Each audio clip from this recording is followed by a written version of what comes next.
Halo Pak Saja, Halo teman-teman. halo semuanya.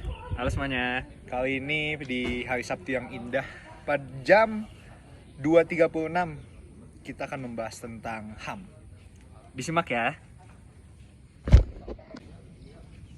Hak asasi manusia adalah segala hak yang langsung diberikan oleh Tuhan Yang Maha Esa sebagai hak yang kodrati dan melekat pada semua manusia yang mencakup segala bidang kehidupan.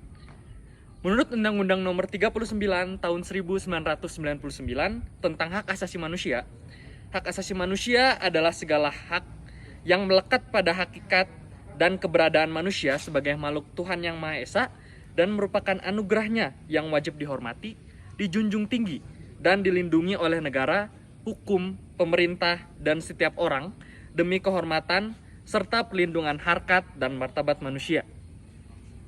Pada dasarnya, sifat HAM yang pertama tidak dapat dicabut.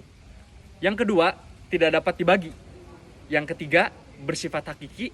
Dan keempat, bersifat universal. Berbicara tentang HAM dalam terang iman Kristen, maka ada 3 pokok yang menjadi acuan, yaitu Tuhan Yesus, Alkitab, dan ajaran gereja. Tuhan Yesus menjadi acuan kekristenan dalam melihat HAM ini, terlihat dari kelahiran, pelayanan, kematian, dan kebangkitan, serta kenaikannya. Tuhan Yesus mengajarkan kepada kita sebagai umatnya cara terbaik memahami dan memajukan HAM. Dari Matius 7 ayat 12, Tuhan berbicara, segala sesuatu yang kamu kehendaki supaya orang perbuat kepadamu, perbuatlah demikian juga kepada mereka. Itulah seluruh isi hukum Taurat dan kitab para nabi. Yang kedua, menurut Alkitab, kita memahami bahwa iman Kristiani kita, dasar teologis hak asasi manusia yang fundamental itu terletak bukan pada hakikat manusia sebagai manusia, namun berdasar pada iman dan kenyataan. Selain mengacu pada Alkitab, HAM juga mengacu pada ajaran gereja sebagaimana yang ditetapkan dan dirumuskan oleh masing-masing gereja ataupun yang diajarkan oleh tokoh-tokoh gereja yang diakui dan dihormati wibawanya. Salah satu contohnya, contoh ajaran dari tokoh gereja yaitu Martin Luther mengenai makna hukum Tuhan ke-8, jangan mencuri, yang menegaskan bahwa hukum ini juga berarti kewajiban seseorang untuk ikut memelihara dan menjaga harta sesamanya.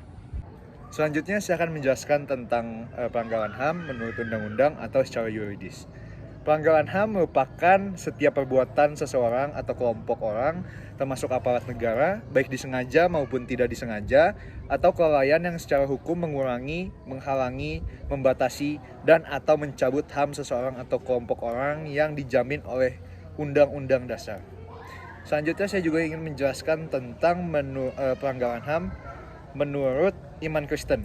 Dalam kitab Kejadian 1 ayat yang ke-27 dikatakan, maka Allah menciptakan manusia itu menurut gambarnya. Menurut gambar Allah diciptakannya dia, laki-laki dan perempuan diciptakannya mereka. Dengan demikian, ketika terjadi pelanggaran maupun pelecehan terhadap hak asasi manusia, maka pelanggaran maupun pelecehan tersebut juga turut melukai maupun melecehkan Allah Sang Pencipta. Selanjutnya, saya juga ingin menjelaskan tentang pelanggaran HAM dalam kehidupan bersama. Selain di dalam Alkitab, diceritakan tentang pelanggaran dan pelecehan HAM. Dalam kehidupan bersama pun, pada masa kini kita juga melihat kejadian-kejadian yang melanggar dan melecehkan HAM. Misalnya di dalam kehidupan keluarga, masyarakat, bahkan negara. Selanjutnya juga saya ingin menyebutkan beberapa tokoh-tokoh yang membela hak asasi manusia. Yang pertama ada Nelson Mandela, yang kedua ada Desmond Tutu, dan yang ketiga ada Yat Tiem Hien. Mohon maaf kalau ada salah pembacaan kata. Nelson Mandela dan Desmond Tutu adalah orang-orang yang membela orang atau ras yang berkulit hitam. Sedangkan Yat Tiem Hien adalah seorang advokat atau pengacara yang membela hak asasi manusia. Selanjutnya saya juga ingin menyebutkan akibat pelanggaran terhadap hak asasi manusia.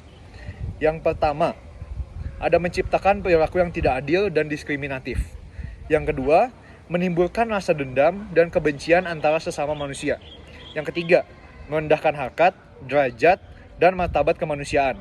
Yang keempat, menimbulkan penderitaan serta tersiksa lahir dan batin pada diri korban. Yang kelima atau yang terakhir adalah menimbulkan kekerasan dan konflik antar sesama manusia. Sekian penjelasan kami tentang hak asasi manusia. Saya Wibi, Saya Josi. kami berdua Pamit undur diri. Bye-bye.